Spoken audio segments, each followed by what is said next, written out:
It is Friday, January 30th, 2026.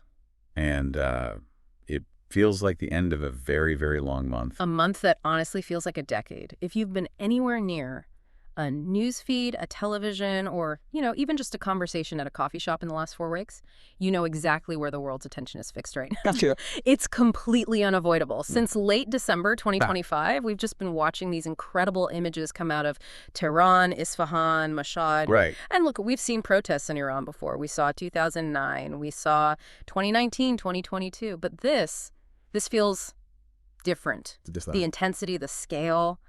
It feels terminal. It feels terminal because the fundamental social contract is, well, it's completely shattered. What you're seeing is economic frustration, which has been building for a decade or more, finally boiling over into what looks distinctly like a revolutionary moment. The fear is gone. But today, we aren't just going to recap the news. We aren't just going to tell you protests are happening. You already know that. We're doing something very, very specific today. We're looking at a roadmap. A blueprint, really. Exactly. We have a stack of documents here, specifically a series of posts from the Brockface blog that were published throughout this very month, January 2026. Just in the last few weeks. And what makes this so fascinating is that this source isn't just analyzing the chaos. It isn't just saying, look how bad it is. It's proposing a solution, a detailed, step-by-step, almost frighteningly specific blueprint for what they call decisive change. It's effectively a what-if scenario, but it's a very grounded one.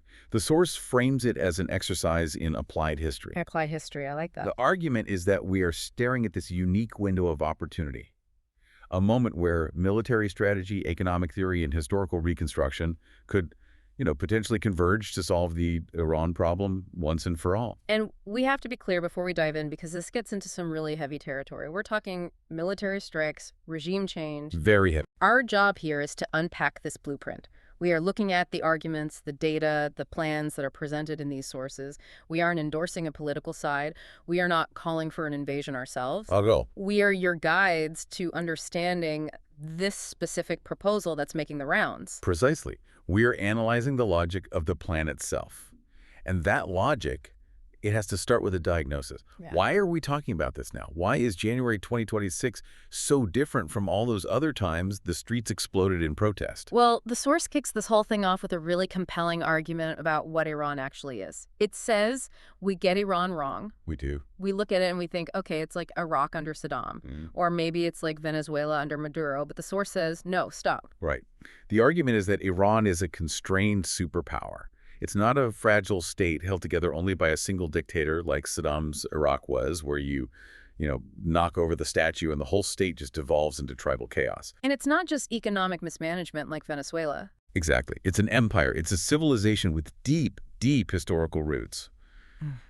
But, and this is the key, it's a constrained one. And the source argues that the current regime, the Islamic Republic, is actually incredibly brittle right now. Yes. There's this one vivid image the source uses that really stuck with me: the goons on motorbikes. It's a terrifying image, but analytically it's also very revealing. The source points out that the regime relies so heavily on the besieged militia, these, young men on motorcycles, spraying machine gun fire into crowds. Right. The argument here is that this is a tactic of weakness, not of strength. How so? Because I have to say, a guy on a motorbike with a machine gun looks pretty strong to me. It looks scary, absolutely. But think about it from a state capacity perspective. If you have to send out irregular militias to terrorize your own population, what does that imply? That you can't control them any other way. It implies you don't fully trust your professional army to fire on its own people. It implies panic. It implies that the state has lost the monopoly on legitimate force and is now resorting to, basically gang warfare to hold on to power. It's the behavior of an occupying force, not a legitimate government. And the source connects this directly to that humiliation by Israel a few months ago. That's a key piece of context we cannot ignore. It's crucial. The source argues that those recent military exchanges exposed a massive, massive gap between the regime's rhetoric, all that death to the great Satan bluster, and their actual military capability. They were shown to be a paper tiger. In a conventional sense, yes. So now you have a regime that looks weak externally to its enemies and is acting terrified internally against its own people. It's a fatal combination. And then on top of all that, you have the economy. We absolutely have to talk about these numbers because they are just staggering. The source calls Iran a giant with one lung. That's a great metaphor for it. The one lung is the oil sector, which is still wheezing along, pumping just enough cash to keep the elite fed and the security forces paid, but the rest of the body is just failing. Okay, let's look at these stats from the source. This is for January 2026. Inflation is over 40%.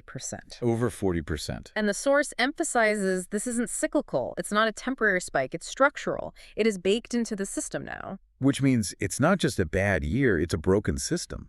You can't just, raise interest rates and fix this. The machine is fundamentally broken. Food prices are up 70% year on year. Can you just imagine that? No. Imagine going to the grocery store and your bill has nearly doubled since this time last year. For bread, for milk, for basics. For everything. The rial has lost 80% of its value in a single year. 80%? And the GDP is shrinking by nearly 3%. It creates what the source calls a survival economy. It's a really good phrase. It ceases to be a market economy where you invest and you grow and you maybe build a business. Right. It becomes a maze. You're just navigating shortages, you're chasing subsidies, you're trying to get enough cash to buy bread before the price goes up again in the afternoon. It completely erodes the human spirit and any sense of a future. There's another analogy in the text that paints such a vivid picture. It says, Iran's economy is like a ship trapped in a narrowing strait with torn sails. The wind is howling, the rocks are right there. It's a picture of total desperation. And that desperation is exactly why the source argues the moment is now. That's the core argument. This economic suffocation has driven the population to a point of no return. They're not just asking for reforms. Not anymore. They're asking for the end of the entire system. And because the regime is brittle, those goons on motorbikes, the source argues that external actors have not just a strategic, but maybe even a moral obligation to kick the door in. Kick the door in is a strong metaphor, but the source actually proposes a very literal, very kinetic plan to do just that. This brings us to the high-level military strike plan. Right. And this is where we have to be very, very precise about what the source is suggesting and what it is not suggesting. Okay. This is not an invasion in the style of D-Day or Operation Iraqi Freedom. There are no 100,000 troops marching on Tehran. The proposal is for a surgical strike. And the goal, the metric for success, is regime change in under 30 days. 30 days. Which sounds incredibly ambitious. It is incredibly ambitious. Yeah. But let's break down how they think it could happen. Yeah. It all starts with phase one, preparation and intel. And this is the part I found really interesting. It involves using diplomacy as a weapon. Yes. Explain that. Yeah. Usually we think of negotiations as a way to avoid conflict. Here, the source suggests using ongoing diplomatic talks to perform, well, reconnaissance. You use the talks to figure out exactly who is sitting across the table from you. So you're sizing them up. You're trying to distinguish who is a technocrat, someone who just wants lights to stay on and the water to run, and who is an ideal, a diehard believer in the revolution who will fight to the last man. So you're creating a to-save list and a to-go list before the first shot is even fired. That's a great way to put it. Exactly. The entire strategy hinges on separating the regime from the state. Mm-hmm. The state involves the ministries, the civil servants, the people managing the power grid. You want to keep them. In fact, you need them for the day after. Right. The regime is the IRGC command structure, the religious hardliners, the besieged leadership. You need to isolate and remove them. And phase one also involves the more traditional stuff, positioning assets. Of course. Cyber teams are put on high alert. Drones are moved into position. Special forces are deployed near the borders. It's about getting everything ready so that when the button is pressed, the response is overwhelming and instantaneous. And that leads us to phase two, the decisive strike. The source talks about a 72-hour window. This is the kinetic part. This is the kicking in the door. But the targeting philosophy here is really specific, and the source is emphatic about this. Do not strike civilian infrastructure. That is the critical point. It's maybe the most important rule in the entire plan. No power grids, no water treatment plants, no bridges used by commuters, no hospitals. Why is that so important? Because if you turn out the lights for the general population, you lose their support instantly. You become the enemy. The goal is to be seen as a liberator, not a conqueror. The target list has to be purely the nervous system of the regime's repression. So we're talking IRGC command and control centers. Exactly. Besiege headquarters, communication hubs, logistics nodes that supply the security forces. The idea is to break the chain of command. That's it. Remember the goons on motorbikes. They're not self-directing. They need orders. They need coordination. They need to get paid. If you vaporize the command center that's sending them their instructions, the guy on the motorbike stops getting told where to go. He gets confused. Maybe he goes home. You create chaos for them, so you can create safety for the protesters. You create a safe space for the protesters to finally take the streets without the immediate threat of getting machine gunned. You paralyze the arm of oppression. Now, here is where the plan gets really interesting, and I think, very controversial. The head of the snake problem. The source explicitly advises against assassinating the Ayatollah. Which is counterintuitive to a lot of people. Conventional wisdom is, cut off the head of the snake. Right. So why not? Well, history shows us that killing a dictator can sometimes turn them into a martyr. It can create a rallying cry for the remnants of the regime.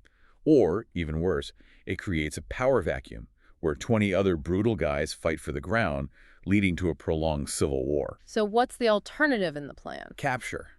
The plan proposes a series of highly coordinated special operations to capture the Ayatollah and the top ideologues alive.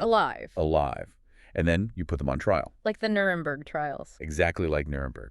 The source argues that the psychological impact of seeing these supposedly all-powerful figures sitting in a glass box, in a courtroom, answering for crimes against humanity, that breaks the spell. It demystifies them. It demoralizes their loyalists far more than a drone strike ever could. It shows they are just men. It shows that the law is higher than they are. It establishes a principle of justice from day one. That's a powerful psychological play. So, okay, in this scenario, you've blinded the security forces, you've captured the leadership. That brings us to phase 3, the immediate transition. This is for days 4 through 30. This is the critical stabilization phase. The first thing you do is impose a no-fly zone. You make sure regime remnants can't get their air force off the ground to bomb their own cities in retaliation. And then you go for the money. You go for the money, you seize the economic choke points, specifically the ports and oil terminals that the IRGC controls like a personal fiefdom, and you cut off their funding at the source. And at the same time, you flood the country with aid. Yes, humanitarian aid, food, medicine, baby formula. You have to win hearts and minds immediately. You have to prove, tangibly, that life is better on the other side of this regime. If people are hungry, they don't care about democracy, you have to feed them first. Okay, so that's the military hypothesis. It's fast, it's brutal to the leadership, but it tries to spare the country itself. But we all know the cliche, right? Breaking things is easy. Building things is hard. It's the day after problem. The dreaded day after. And the source tackles this head-on in Section 3, which is the governance blueprint. It explicitly warns against the danger of a vacuum. Revolutions so often fail when the old order collapses faster than the new one can be built. And this is where the source introduces a key figure and a key document. Reza Pahlavi. The son of the last Shah of Iran. Correct. But the source is very, very careful about how it frames him and his role. It references a transition blueprint that was apparently released by Pahlavi and his council. And the role he lays out for himself is not king by divine right, I'm back. No, not at all. It's leader of the national uprising, a caretaker role. A caretaker? A transitional figure. The constraint is explicit in the document, according to the source. He says, I will serve only during the transition. The final form of government, whether Iran becomes a constitutional monarchy again or a republic, is not up to him. That's for the people to decide. It's to be decided by a national referendum down the line once stability is achieved. He's positioning himself as the bridge from chaos to order. He provides the legitimacy and the face to hold things together so the country doesn't fracture into a dozen pieces. That's the theory, to prevent civil war. And this blueprint he's supposedly a part of, it outlines 3 pillars for this interim government. Let's run through them. First, there's a National Uprising Council, or NUC. This is the policy brain. The source implies this council is already being formed in secret, with experts both inside and outside Iran. They are the ones designing the policies for banking reform, for security reform, for legal reform, so that on day one, they aren't just guessing what to do. They hit the ground running. Exactly. Then there's the transitional government itself. That's the executive branch. These are the ministers. They're the ones managing the borders, the police, the economy. They're the ones actually running the country day to day, implementing the policies designed by the NUC. And the third pillar is the transitional divan, which is the judicial arm. Its first job is to set up truth and reconciliation commissions to ensure justice is done legally and transparently, not through mob violence and revenge killings in the streets. Now, there's a concept in this governance section that I found absolutely fascinating. I had to read it twice. It's called law without amnesia. Oh, this is a brilliant piece of legal and political theory. It's incredibly pragmatic. It sounds so contradictory. Break it down for us. What does that mean? So imagine the regime falls on a Tuesday. On Wednesday morning, what are the laws? If you just say, we abolish the Islamic Republic, then strictly speaking, you have abolished all of its laws. So speed limits are gone. Speed limits, contract laws, property rights, murder statutes, they all vanish in a puff of smoke. And that is a recipe for total anarchy. Right. You can't have that. So law without amnesia proposes a counterintuitive solution. It says, on day one, we keep the existing legal code of the Islamic Republic by default. You keep the old laws. You keep the civil and criminal codes as the law of the land, with specific immediate exceptions. And those exceptions are the big ideological ones. Precisely. The source summarizes it as repealing any law that violates the principle of woman, life, freedom. So immediately, with the stroke of a pen, you repeal the mandatory hijab law. You repeal all gender inequality laws. You repeal media censorship laws, laws against free assembly, laws permitting religious executions. But the law that says you can't steal a car or you must honor this business contract, that stays on the books. That stays. It is so smart. It prevents the chaos of having to write an entire new legal code overnight, which is impossible. It prioritizes stability and continuity. You surgically remove the tumor, the ideological laws, but you keep the body of civil order intact. A perfect analogy. You change it piece by piece later through a legitimate constitutional process, but you prevent a collapse on day one. The blueprint also, of course, has to talk about security sector reform. What happens to the army? And more importantly, what happens to the IRGC and the Basij? The plan calls for the immediate dissolution of all parallel military structures. The IRGC and the Basij, as organizations, cease to exist. They are disbanded. But, and this is a huge, but you don't just fire everyone who ever wore their uniform. No, and this goes back to the technocrat versus ideologue idea. You don't make the same mistake that was made in Iraq with de-Baathification. Where you fired the entire army and they all went and joined the insurgency. Precisely. This plan explicitly tries to avoid that.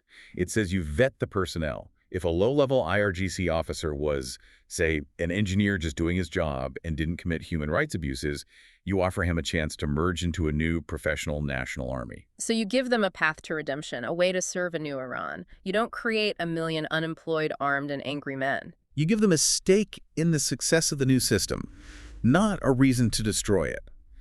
The source suggests a timeline of maybe 0-3 months for disarmament of the worst elements, and then 12-24 months for a full handover to a completely new professional military. So we have a military plan, we have a governance plan, it's all incredibly detailed. But where does the confidence come from that any of this will actually work? The source leans very, very heavily on history here. It does. Specifically, two major examples, post-war Japan and post-war Germany. This is the applied history part of the deep dive in its purest form. The source argues that post-World War II, Japan and Germany are the ultimate proof of concept. They show that a total defeat or a total collapse of a toxic ideological regime doesn't have to lead to a failed state. It can lead to an economic miracle. If you manage it correctly, yes. So let's spend some time on this because it's central to the whole argument. Let's start with Japan. The source calls it the reverse course. Japan, in 1945, was, to use the source's description, shattered, utterly broken. Cities like Tokyo were just burnt parchment. The country had lost 60% of its pre-war GDP. There was widespread starvation. It sounds a lot like the worst-case scenario some people fear for Iran if the regime collapses. It does. But look at what the U.S. occupation, led by General MacArthur, actually did. He made a very controversial, but in hindsight, strategically brilliant decision. He kept the Japanese bureaucracy. The ministries, the civil service. Yes. The same men who were running the trains, the food distribution, and the public health system during the war were, for the most part, kept in their jobs after the surrender. So you purged the leadership. The militarists, the ideologues, they were purged and put on trial. But the machinery of government itself was preserved. That concept of bureaucratic continuity is key. It meant that even though the emperor was no longer a god, the garbage still got picked up on Tuesdays. Exactly. And that day-to-day stability is priceless in a post-conflict situation. The source argues Iran needs this exact model. Keep the technocrats in the Ministry of Energy. Keep the civil servants in the Ministry of Health. Just change the instructions they are following from the top. And then there was the deep economic restructuring in Japan, land reform. A huge one. MacArthur's administration broke the power of the semi-feudal landlords and redistributed land to the tenant farmers. It created a stakeholder society, a rural middle class, almost overnight. And dismantling the zaibatsu. Yes, the huge family-owned monopolies that controlled, everything from banking to shipbuilding. Which sounds a lot like the IRGC's economic empire in Iran, right? It's a perfect parallel. Yeah. The IRGC controls the ports, the telecom sector, the construction industry, massive foundations. The source is saying, you do to the IRGC's holdings what MacArthur did to the zaibatsu. You break them up, you encourage real competition, and you will see the same explosion of entrepreneurial energy that Japan saw in the 50s and 60s. Okay, now let's turn to the other example, Germany. The source uses that image of the Turner Frown, the rebel women. It's such an evocative image.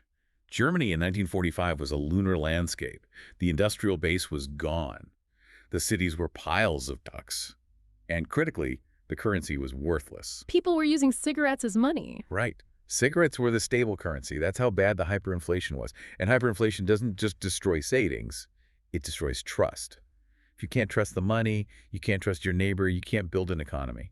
So the turning point for Germany wasn't just the Marshall Plan or clearing the rubble. No. The source argues the single most important event was the currency reform of 1948, the introduction of the new Deutschmark. What did that do specifically? It was a brutal but necessary reset. Old currency was made essentially worthless, and everyone was given a small fixed amount of the new stable Deutschmarks. Overnight, the black markets vanished. The source describes it beautifully. Goods returned to shelves. Why? Why did that happen so fast? Because suddenly money meant something again. A farmer with potatoes no longer had to barter them for shoes. He could sell them for Deutschmarks and trust that those marks would be worth something tomorrow so he could go buy the shoes. It restored trust, the essential lubricant of any economy. And the source argues Iran is in that cigarette currency phase right now. Absolutely. The rial is broken. It's a symbol of a broken promise.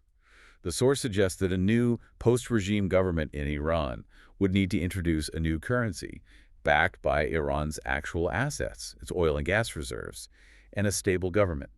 It would have that same Deutschmark effect. It would psychologically reset the entire nation. The synthesis of these two historical examples is really the core of the expert argument in the source. It is. It says reconstructions work when you prioritize institutions over personalities. And when you rapidly integrate the defeated nation back into the global economy. Japan and Germany didn't recover in a vacuum. They became key parts of the Western alliance. They were opened up to trade and investment. The source argues Iran is a compressed spring. It's a great image. It's being held down by the dead weight of ideology and sanctions. If you remove that weight, it doesn't just slowly rise. The source argues it will snap upward with incredible force. Which brings us to the potential upside. Section 5, the economic upside. Because usually when we talk about regime change or post-war reconstruction, we think of a country that is destitute. We think of a country that needs billions and billions in foreign aid and charity. But Iran is different. And this is a crucial distinction the source makes.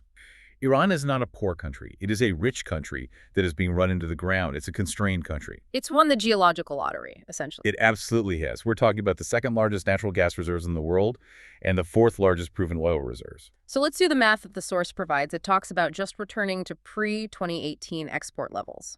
Right. Before the maximum pressure sanctions were reimposed, Iran was exporting over 2 million barrels of oil a day. Right now, they're selling much less than that, and what they do sell, they sell at a massive discount to buyers like China on the black market. They pay a sanctions tax. A huge one.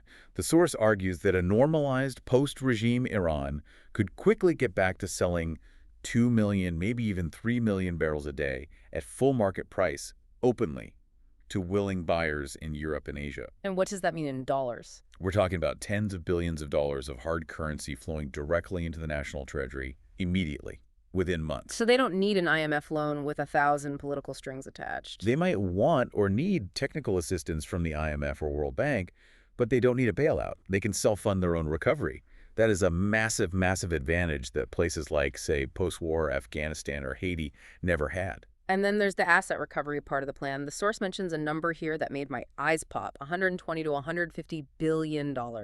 These are the estimated offshore assets linked to the regime. Money that has been systematically siphoned off by the kleptocracy for decades and hidden in shell companies, in foreign bank accounts, in real estate, in Dubai and London. And the plan is to get it back. The plan involves a massive international forensic accounting effort with cooperation from Western governments to track this money down, seize it, and repatriate it to the Iranian treasury. Can you imagine injecting $150 billion back into an economy the size of Iran's? I mean, that's a stimulus package on steroids. It would be utterly transformative. It would fund infrastructure, healthcare, education for a decade. But there is another asset the source discusses that it argues is even more valuable than the oil or the stolen cash. The people. The human capital. Iran has a tragic brain drain problem. For 40 years, the best and the brightest, the smartest engineers, doctors, scientists, entrepreneurs have been fleeing the repression. You find them everywhere. Top-tier Iranian talent at NASA, at Google, in the top universities in London and Paris. A huge, successful diaspora. And the source argues that stability and freedom in Iran would trigger a reverse brain drain. If you build it, they will come back. Exactly. If Iran becomes a normal, safe, free country with economic opportunity, that diaspora returns. And they don't just bring their bodies. They bring capital. They bring international connections. They bring expertise in modern business practices. It's the startup nation potential that Israel has, but on a much larger scale. It really is. And the source makes another fascinating point about what it calls the geopolitics of business. Look at a country like China. Okay. Right now, China is a sanctions partner to Iran. Right. They buy Iran's cheap sanctioned oil because they can get a good deal. They're taking advantage of Iran's weakness. Right. But a free, prosperous Iran, China's relationship changes. They become a strategic investor. They have to pay full market rates for the oil, but they also get to invest in building high-speed rail, in modernizing ports, in the tech sector. The relationship becomes healthier and more balanced. And for the West? FDI. Foreign direct investment. Iran is a huge, untapped consumer market. 85 million people. A young, educated middle class that wants iPhones and German cars, European car manufacturers, American tech giants. They would be tripping over themselves to get into a reopened Iranian market. And let's not forget the peace dividend. This is huge. It is arguably the biggest economic gain of all. Think about how much money the current regime spends on its foreign adventures. On funding Hezbollah in Lebanon, on Hamas in Gaza, on the Houthis in Yemen, on propping up the Assad regime in Syria. Billions and billions of dollars. The source says, redirect that money. Simple as that. Take every single dollar that is currently spent on a rocket for Hezbollah and spend it on a new hospital in Shiraz. Spend it on high-speed rail between Tehran and Isfahan. Spend it on modern water management to fix the drought problem. The domestic return on that investment is infinite compared to the zero return they get on these foreign proxy wars. The growth projections in the source are, they're optimistic, but based on this logic, they don't seem impossible. 5–10% annual GDP growth in the early years. It's classic catch-up growth. It's the compressed spring finally releasing all that stored potential. The source suggests that over time, Iran could become a $3 trillion economy. That's a regional powerhouse. That changes the balance of the entire Middle East for the better. But, and there is always a but, all of this incredible potential energy is currently trapped. It's locked up. And the people who are supposed to be the key to unlocking it, the opposition, are, let's be honest about it, they're a mess. This is Section 6, the opposition landscape. And the source paints a pretty bleak picture of a crowded field that is tragically and perhaps fatally fractured. Let's unpack the different factions the source identifies. We've already talked a bit about the monarchists, the Pahlavi supporters. They have the strongest bandwidth internationally right now. They have the most visibility, a clear figurehead. But they are accused by other groups of being anachronistic, of trying to look backward to the past, or of being too cozy with Western powers, particularly the U.S. Then you have the MEK, the Mujahedin-e-Khalq, or their political front, the NCRI. They are highly organized, incredibly disciplined. They have been fighting the regime for decades, and you have to give them credit for that persistence. But the source notes, they are deeply, deeply distrusted by a huge portion of Iranians. Why is that? A few reasons. Their history of siding with Saddam Hussein during the Iran-Iraq War is a major stain. And many see them as a very rigid, cult-like organization that simply wants to replace one form of authoritarianism with another. They lack internal legitimacy. And then you have the various ethnic groups, the Kurds in the west, the Baloch in the east, the Azeris in the north. And this is the scary part for many Iranians, and it's the card the regime loves to play. These groups are fighting for autonomy, which is completely understandable given how they've been repressed. But it raises the fear of separatism, the civil war nightmare scenario. The regime constantly says, if we go, Iran breaks apart into 5 pieces like Yugoslavia. And finally, there's what the source calls civil society, the labor unions, the teachers' associations, the women's groups. This is the authentic resistance. These are the people on the ground doing the protesting and the dying in the streets. But they lack a unified leadership structure. They lack coordination. They don't have a seat at the geopolitical table because they aren't organized into a coherent political party. Which brings us to the diaspora. The source has a stinging phrase for them. It calls their role the loudest silence. It's a powerful critique. The argument is this.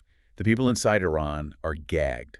They can't speak freely. They can't organize openly. The people outside in Los Angeles, in London, in Toronto, they have freedom. They have resources. They have a moral obligation, the source argues, to be super organized. Just they're not. They are notoriously fragmented. They spend more time fighting each other on Twitter and social media than they do fighting the regime. The source argues they need to stop behaving like a crowd of protesters and start behaving like a parallel institution, like a government in exile. This source also tries to reframe this very sensitive word, intervention. It is. It's a loaded word. Nobody in the West, and certainly nobody in Iran, wants another Iraq war. So how does the source reframe it? It suggests shifting the language and the mindset from invasion to alignment. What does that mean in practice? What is alignment? It means the world aligns itself with the Iranian people against the regime. It doesn't mean a full-scale occupation. It means targeted pressure. It means robust cyber support, keeping the internet on when the regime tries to shut it down. Sending in Starlink terminals, things like that. Exactly. It means enforcing sanctions on the regime leadership with ruthless efficiency. And as per the military plan we discussed, it might mean that one-time surgical strike to decapitate the repressive apparatus. But strictly no boots on the ground for a prolonged occupation. So it's a request for tools, not for a takeover. A perfect way to put it. The Iranian people are saying, don't conquer us, just help us take our own shackles off. So we've looked at the diagnosis, the military plan, the governance blueprint, the historical parallels, the economic potential, and the fractured opposition. It is a massive, complex, and incredibly high-stakes puzzle. It really is. As we wrap up this very long, deep dive, let's try to zoom out. What is the ultimate vision here? If all these dominoes fall in exactly the way the source hopes they will, what does the world look like? The vision, in its simplest form, is the transition of Iran from a cause to a country. From a cause to a country. That's a powerful line. For more than 40 years, Iran has been a revolutionary cause. It's been an exporter of an ideology, of terror, of regional instability. The vision here is for Iran to become a normal country, a country that trades with its neighbors, that educates its kids, that invests in its own future instead of in foreign wars. A global growth story, not a global geopolitical headache. Precisely. That's the dream. The source ends with a thought that, well, it really haunts me. It says simply, history is watching.